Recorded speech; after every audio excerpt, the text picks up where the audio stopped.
So do you guys remember this scary looking asshole, Javier Bardem as Silva in the best Bond movie ever, Skyfall? Skyfall established he's a cyber terrorist, so that means that he is in this game as a cyber criminal. This is him minus the blonde hair and the fake teeth, and he's not trying to blow up MI6 or kill M in this. Or take down the best British spy ever. Yeah, I should probably cool it with the Bond references, right?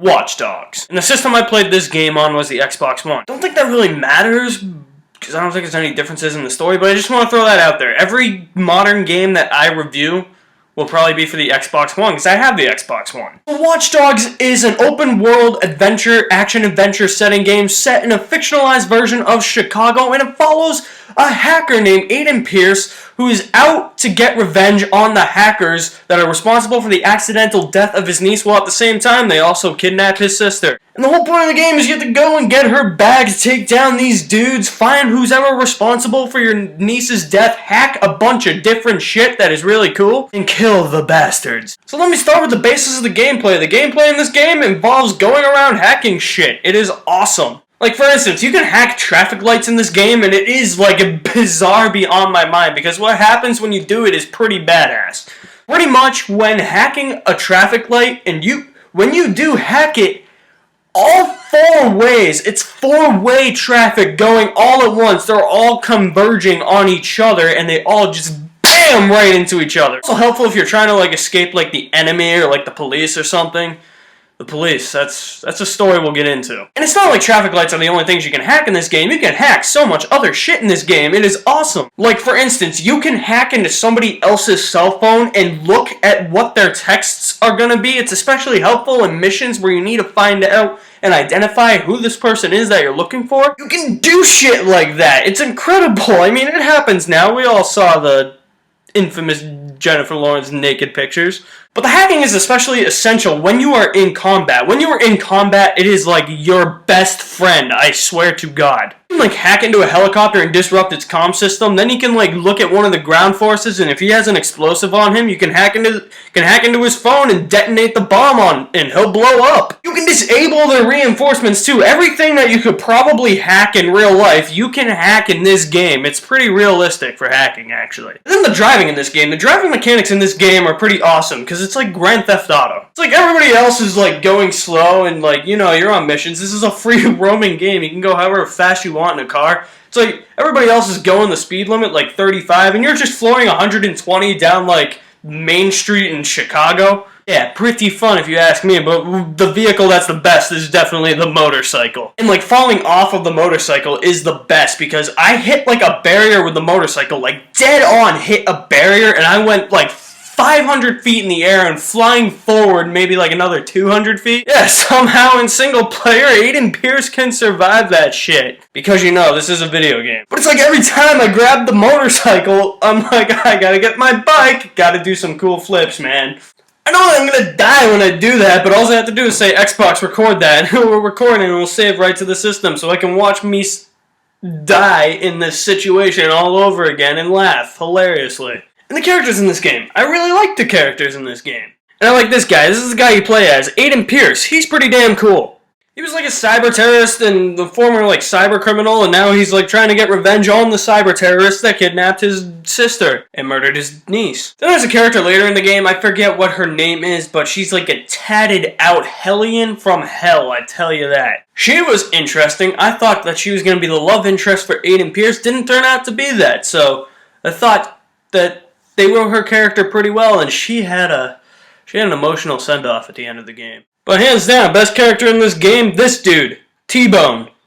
To me, T-Bone looks like Tim Tebow as a homeless person if he had dreadlocks and a huge-ass beard. This guy is Tim Tebow if he were homeless.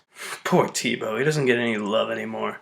And to be quite honest with you, the middle of this game is the best part of the game, because the middle of the game takes place in this dude's home, whatever it is, junkyard, compound, his safe house, whatever you want to call it. The middle of the game takes place here. Literally, there's a part in the middle of the game where like Damian Banks, who's the main bad guy, he like sends all his goons after you and you're at this dude's place. He's got all these crazy ass booby traps that are badass. Then all the douchebags start coming and you can just hack all the traps and it will blow them all up and it is awesome. And then the visuals in this game, holy shit, they are wicked good. Like, literally, look at this. This is a skyline of what Chicago looks like in the game. You look at it, you're like, holy shit, that looks real. That is some next generation console shit right there. I always start to wonder what, like, that picture of, like, the Chicago skyline is, how it looks in the game would look on, like, the Xbox 360 or the PS3. Luckily, I will never find out because I am an official next-gen gamer. Remember, Xbox One. But yes, that is what next generation gaming has come to. Awesome, freaking badass visuals like that. And now I want to touch on the story of Watch Dogs, because the story for this game is... it sounds simple, and it is a simple story, but it's simple in the most convoluted way ever. Now, I'm not saying the story is hard to follow, but when the story has you go from like point A to Z in like 2 seconds, it's difficult. By that, I mean the main bad guy taunts you the whole game, so he makes you go to this guy who is connected to this guy that you have to go to, then you have to go to this guy who's connected to the other guy, then you have to go to the next guy, then you have to go to the next guy, who are all connected to this main villain guy. It's a whole sphere of guys connected to him, and he's connected to this guy who's higher up than him, who actually turns out to be the main villain, who's in the game for 2 seconds, who's connected to all these guys. Yeah, every 5 missions, I felt like I was like fighting a main villain. It's probably why it took me forever to beat this damn game. It's like one mission, I was fighting this guy, I was like, this guy is the main villain. Then I'm fighting the next guy who acts as a main villain. Then I'm fighting the next guy who acts as a main villain. Then I'm fighting another guy who, I swear to God, acts like a main villain.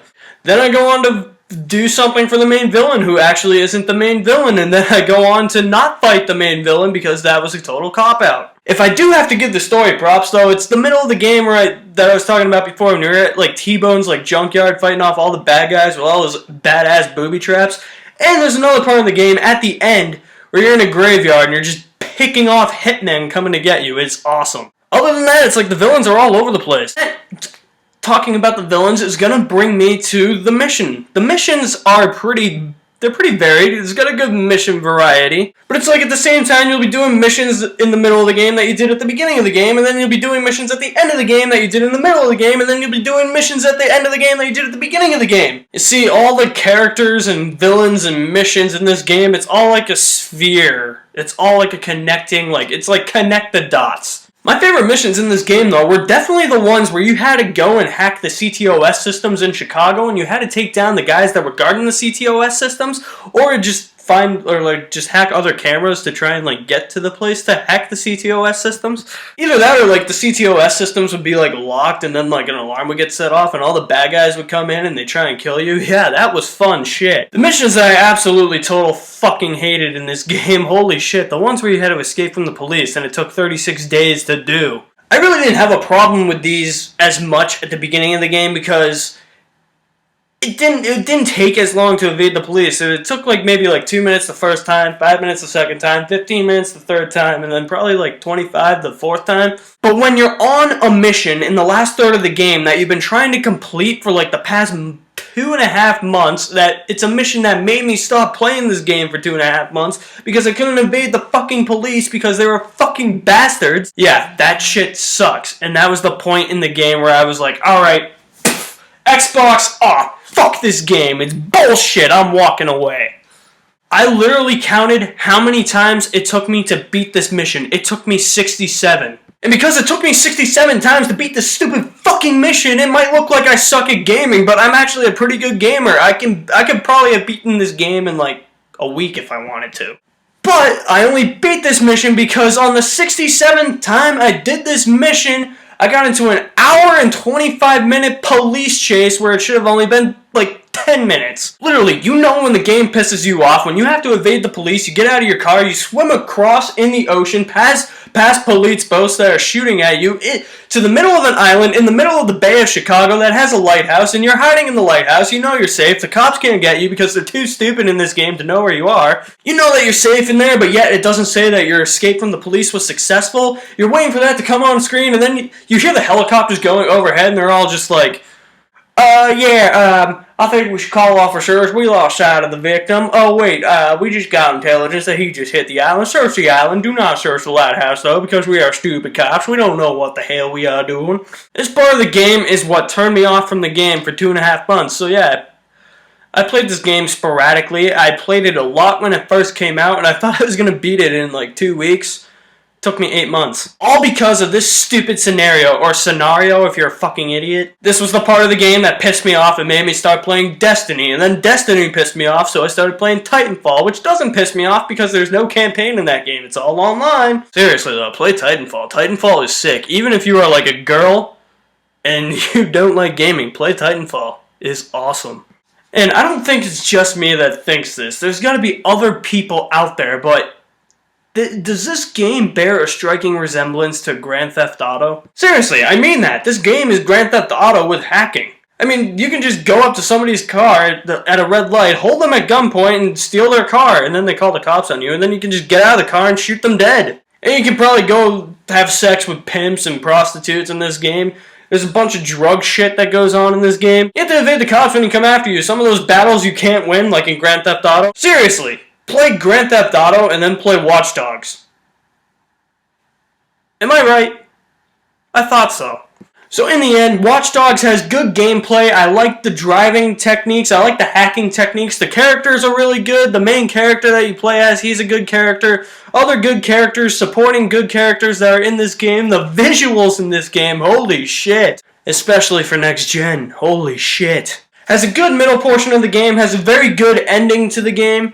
But when the game revolves around a whole bunch of, like, 20 bad guys that nobody gives two shits about, and they're all related to, like this guy, who's related to this guy, who's related to this guy, who's not the main villain, who's related to this guy, who ends up being the main villain, but you don't get to fight him, all creates, like, a circle of stupidity and connect the dots. The police chases get frustrating after a while. The mission variety is there, but it can be repetitive at some times.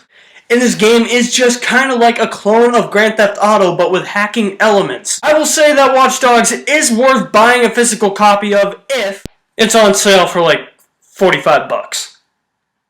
And by saying that it's worth $45, I'm not saying the game is bad, I'm just saying that some of these, things that they put in the game, like the stupid long-ass hour-and-a-half police chases, just kind of diminish the value a little bit. Now, the replay value on this game, would I play this game again? Yeah, I'd play this game again. I try and get through it quicker and then go back and do all the side shit at the end of the game because, this is an open-world game. The first time I, played games like this, I usually just do the story mode and then, put the game on a dusty shelf so it can get dusty with all the other games. And then when the time is right, when there's enough time that's passed before I play the game again, I'll dust the game off, pull it out of the shelf, pop it in, and replay it, and then do all the side shit.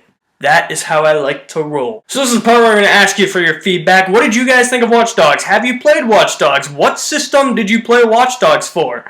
If you played it for the Xbox 360, I want to know what the difference is between the Xbox One and the Xbox 360. Like I said, I have the Xbox One. I played this game on the Xbox One. I want to see what the differences are, other than the graphics between the Xbox 360 and the PS3. I have both, so you can include both in there if you have the PS3. I want to see what the differences are, other than the graphics.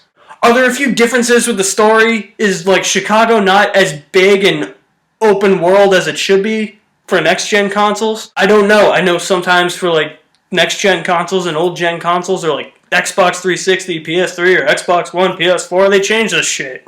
Let me know. Drop me some feedback in the comments section below. And you guys know what to do by now, so when you see that subscribe button, don't forget to hit the subscribe button.